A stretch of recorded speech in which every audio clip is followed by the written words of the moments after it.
पति और पत्नी को बड़ी सीख। पत्नी ने ना जाने क्या किया था कि पति ने उसे एक के बाद एक कई थप्पड़ जड़ दिए।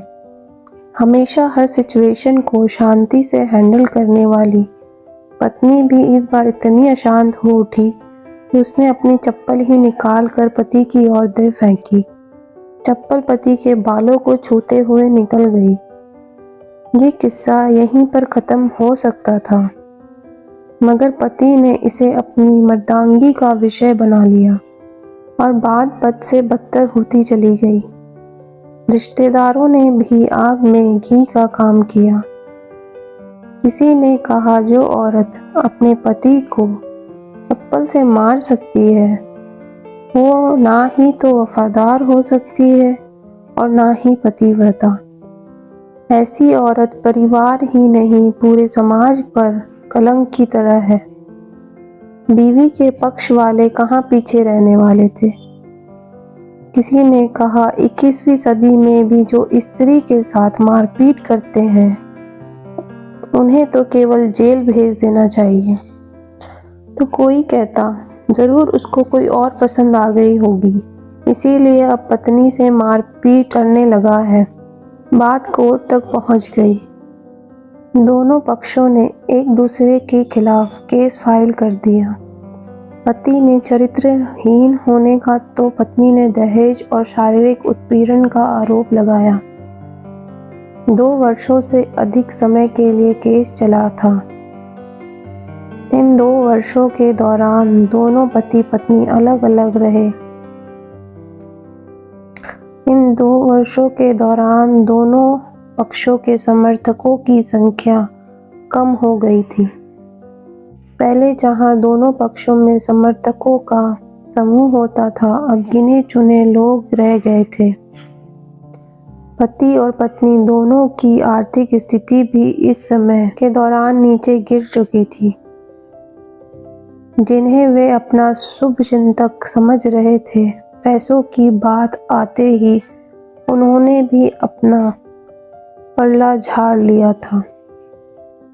अगर कोई देने को राजी भी हुआ तो मोटे ब्याज की शर्त पर। आखिरकार वही हुआ जो सब चाहते थे, डाइवोर्स। हर कोई खुश था, दोनों पक्षों के रिश्तेदार, उनके माता पिता और दोनों के वकील। लेकिन 5 साल की सुखद शादी और एक सुंदर बेटी के बाद मिले इस डिवोर्स से पत्नी मूक थी और पति शांत। शायद ये एक इत्तेफाक ही था कि इस खुशी को मनाने के लिए दोनों पक्षों के लोग एक ही चाय की टपरी पर बैठे, आमने सामने। इत्तेफाक इसलिए क्योंकि ज़्यादातर लोग जो एक दूसरे के विरोध पक्ष को सपोर्ट कर रहे थे, वे एक दूसरे को अच्छे से जानते भी नहीं थे। पति पत्नी भी इन सभी से दूर एक दूसरे के सामने मेज पर बैठे। पत्नी ने पति से कहा, अब तो खुश होंगे ना, तुम्हारे मन की जो हुई है मुबारक हो। तुम भी तो आज जीत गई हो। मुझसे तलाक तो तुम्हें ही मिल गया है। Congratulations to you too. पति ने कहा, तलाक को तुम जीत का प्रतीक समझते हो? पत्नी ने पूछा। पति चुप रहा। थोड़ी देर की शांति के बाद पति ने कहा, मुझे तुम्हें 5 लाख रुपए अभी और हर महीने 8,000 देने का आदेश है।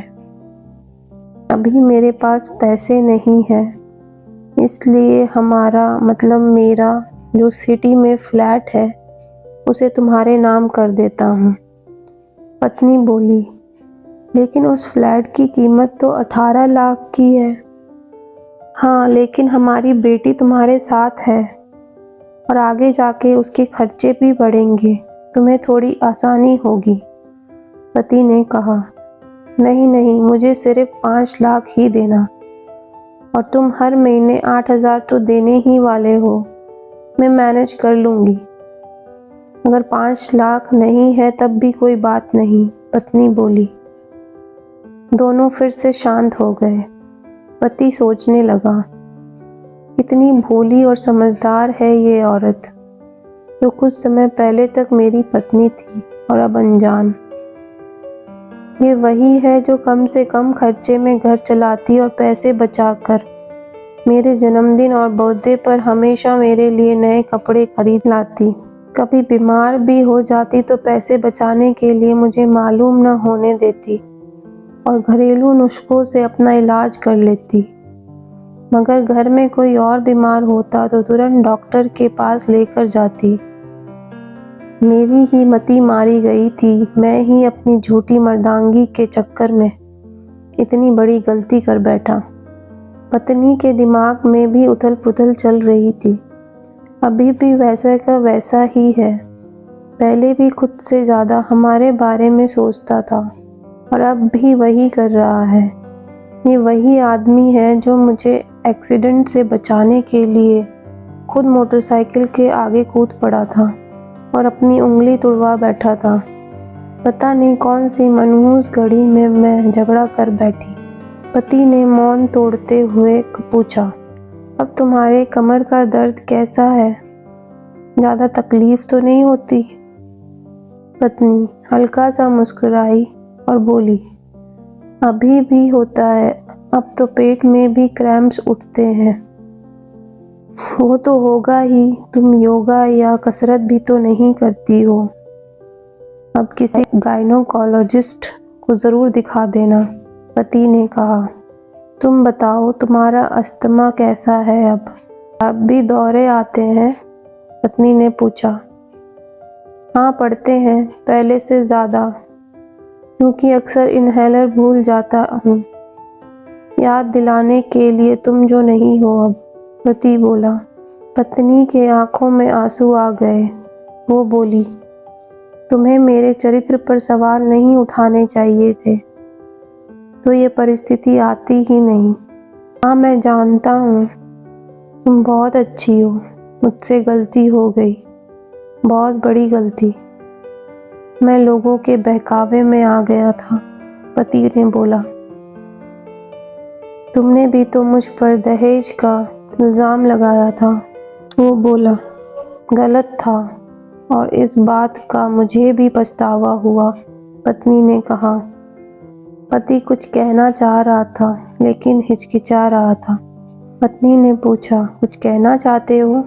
वो बोला, क्या सब पहले जैसा नहीं हो सकता? क्या मतलब? पत्नी बोली, मतलब कि हम फिर से पहले की तरह पति पत्नी बनकर, सच्चे दोस्त बनकर नहीं रह सकते? पति बोला, पर ये डाइवोर्स के पेपर दिखाते हुए पत्नी ने कहा। फाड़ देते हैं, पति ने अपने पास रखे डाइवोर्स के पेपर फाड़ते हुए कहा।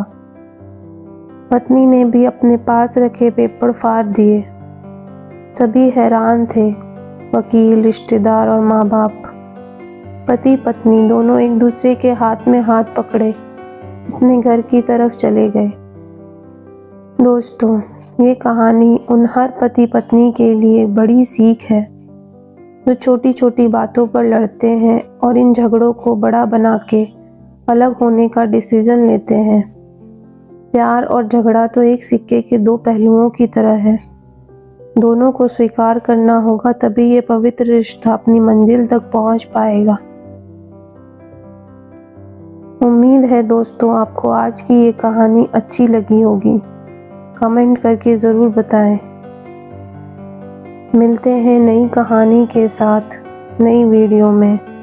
तब तक के लिए धन्यवाद। नए हैं तो चैनल को सब्सक्राइब कीजिए। Thanks for watching.